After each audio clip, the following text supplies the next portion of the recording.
Hiya, excuse me for making this really rough and quick video, but this is quite an exciting development if you're a real estate professional, and I think this could help you where you have one of those big old houses, big family house, possibly needs renovation, family have moved out and it's just an elderly couple staying in it.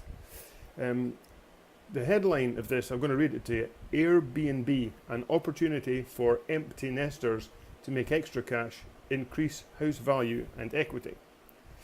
Now, here's a new way to sell those rambling, huge, big houses that, as I said, the families have actually moved out of. Jamie and Katie, our kids, flew the coop some years ago. Jamie's about 6 miles down the road that way, and Katie's about 9,600 miles down the road that way in Brisbane, Australia. Now let me tell you something. Our house is enormous. It's 360 square metres, which is around about 3,800 square feet, 7 bedrooms, swimming pool, room for 6 cars. It's big, trust me. Where the area where we live is really quite beautiful. It's close to the beach. You have a sea view across that way. There's plenty of room.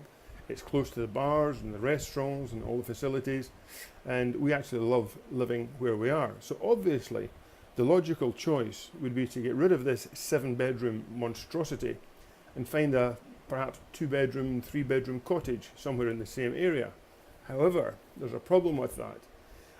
All of the houses in this area are minimum of 4 bedrooms, and we just can't find anything small enough. Now, what happened was, in a moment of sheer brilliance, yeah, sure. I thought, why don't we divide this 7-bedroom villa into a smaller 3-bedroom apartment and a 4-bedroom villa? 2 dwellings in the same house. And legally, we can do it. I don't know whether you can do it where you are, but normally there are ways that you can do it. And I said to myself, I'll take some pretty pictures, slap it on Airbnb, and see if we get any interest. So perhaps we can rent out the large part of the house while we live in the 3-bedroom apartment downstairs. Now, to date, let me have a look at this. It turned out to be an interesting decision, because to date we are inundated with inquiries at around about $2,200 a week. $2,200 a week. And these people are coming from the sort of northern climes, the chillier parts of Europe, such as Great Britain, from Norway, Sweden, Germany, even as far as Canada.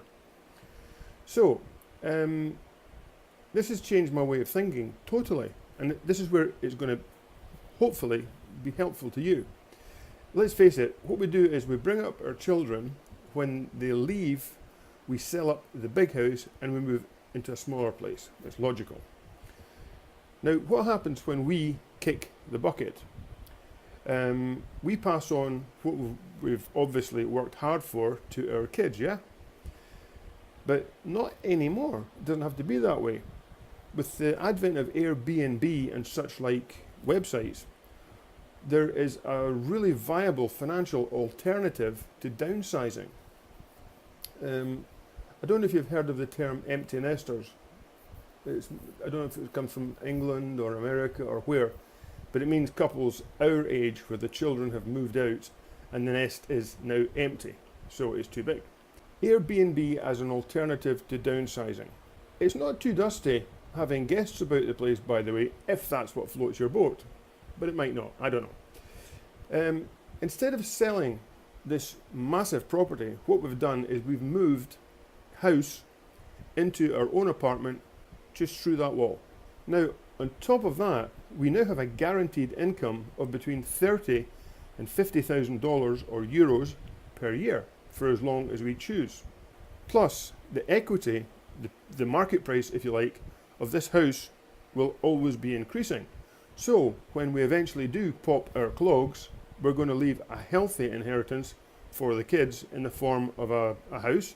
Or, if we can find a smart realtor like you, there's another possibility.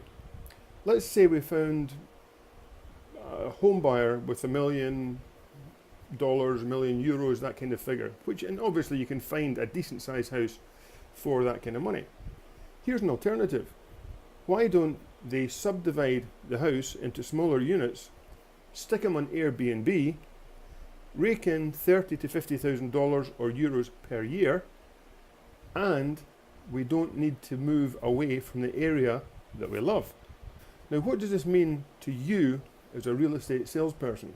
Well, it's an extra arrow in your quiver of unique selling points for such a large property as this one, for example. And if you have a client who's looking for a rock solid bricks and mortar investment, why don't you suggest to your client to look into buying a large property like this one, subdividing an apartment out and renting it on Airbnb. So they're living in the property for free while raking in 30 to 50 grand a year by renting to Airbnb guests who effectively do their own cooking, clean their own bed sheets, do their own washing. There's nothing to do except for to host them in a kind and friendly way. Anyway, you figure it out, but frankly, it makes sense to me. Okay, catch you later. Bye.